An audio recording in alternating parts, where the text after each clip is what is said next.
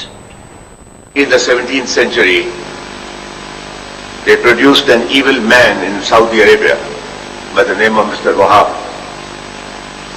who was concerned about the decline of the Muslim world.